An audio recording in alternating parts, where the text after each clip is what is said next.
இப்போ டீலிமிட்டேஷன் ஒரு விஷயத்தை எடுத்துட்டு வராங்க. இதுக்கு டிஎம்கே வந்து ரொம்ப அப்போஸ் பண்ணிட்டு இருக்காங்க. அதை பத்தி நீங்க என்ன நினைக்கிறீங்க? தமிழ்நாட்டுக்கு வந்து அது எந்த அளவுக்கு ஒர்க் அவுட் ஆகும்னு நினைக்கிறீங்க?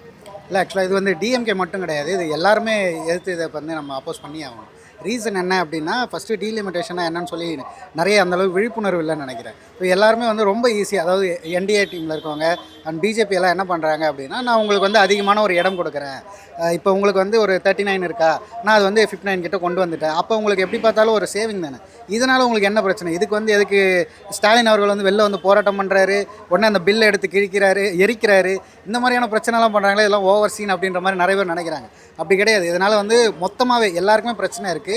இது வந்து அவங்க முன்னாடி முதல்ல அந்த இந்திரா காந்தி இருந்த பீரியட் அந்த டைமில் இருந்தே வந்து பார்த்திங்கன்னா நமக்கு வந்து இந்த குடும்ப கட்டுப்பாடு அப்படிங்கிற ஒரு விஷயம்லாம் கொண்டு வந்தாங்க. அதில் உண்மையிலே அறிவாக நம்ம எல்லாருமே வந்து ஓகே, எது நம்ம நாட்டுக்கு தேவை, எது சரியான விஷயம்னு தெரிஞ்சு அந்த நேரத்தில் எல்லோரும் வந்து குழந்தை பெற்றுக்கிறதுல இருந்து எல்லா விஷயமும் சரியாக பண்ணிட்டு இருந்தோம். ஆனால் அந்த இடத்துல அந்த மாதிரி ஒன்று நடக்கலை. இங்கே நடந்துச்சு. இப்போ என்ன பண்ணுறானுங்க, அதை ஒரு காரணம் காட்டி அந்த பாப்புலேஷனுக்கு ஏற்ற மாதிரியான பிளேஸை பிரித்தா அது எப்படி ஃபேராக இருக்கும்? இப்போ அது பிரிக்கிறதால என்ன ஆகுது? அங்கே அதிக பேர் இருக்காங்கன்னும் போது அப்படி தானே பண்ணணும்னு சில பேருக்கு தோணலாம். ஆனால் அது என்ன ஆகுனா, ஃபண்ட்ஸ் அங்கே ரொம்ப அதிகமாக போகும். இப்போ நம்ம குட் கவர்னன்ஸ் வந்து இங்கே கொண்டு வந்திருக்கோம். ரொம்ப கஷ்டப்பட்டு இங்கே இருக்கவங்க எல்லாரையும் படிக்க வச்சு அவங்கள கொஞ்சம் கொஞ்சமாக டெவலப் பண்ணி கொண்டு வந்திருக்கோம். அப்போ நீ எங்கே வந்து வளர்ச்சி வந்துக்கிட்டு இருக்கோ அவங்களுக்கு வந்து என்னென்ன தேவையோ அதை அதிகம் பண்ணணும். அதை விட்டுட்டு எல்லாத்தையும் அவங்க தின்னுக்கிட்டு எப்பவும் போல் அவங்க வந்து அந்த மத பிரச்சனையை உருவாக்கிட்டு அதே மாதிரி ஒரு விஷயம் பண்ணிகிட்டு இருக்காங்களே. அவங்க ஆட்களும் அதிகமாக இருக்கணும் போது நம்மளோட வரிப்பணம், அதாவது கொடுக்குற அந்த அமௌண்ட்லேருந்து நமக்கு வர்றது ரொம்ப 0.1% அளவுக்கு தான் வருது. ஆனால் யூபி கவர்மெண்ட் வந்து கொடுக்குறதே அந்த அளவுக்கு இல்லை. ஆனால் அவங்களுக்கு வர்றது அதை விட அதிகமாக வருது.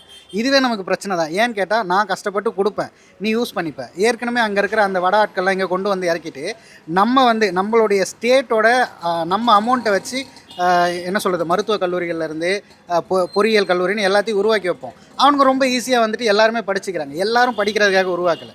இது நம்மளுடைய ஃபண்டு போட்டு நம்ம கட்டினது. அப்போ நம்மளுடைய வந்துக்கிட்டே இருக்காங்க, நம்மளுடைய ஃபண்டை போட்டு நம்ம கட்டின விஷயம் இருக்குல்ல. என்னங்க ஒரு ஃப்ளோவில் போய்க்கிறேன்.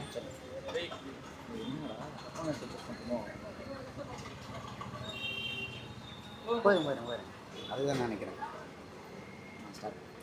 நம்மளோட ஃபண்டை போட்டு நம்ம கட்டி வச்சிருக்கிறதுல நம்ம குழந்தைங்க படிக்கணும்னு தான் ஆசைப்படுவோம். அதை விட்டுட்டு வேற ஒருத்தவங்க வந்து படிக்கிறாங்க அப்படின்னா அந்த அளவுக்கு பெருந்தன்மையாக நம்ம இருக்கவும் கூடாது, அதை ஏற்றுக்கவும் கூடாது.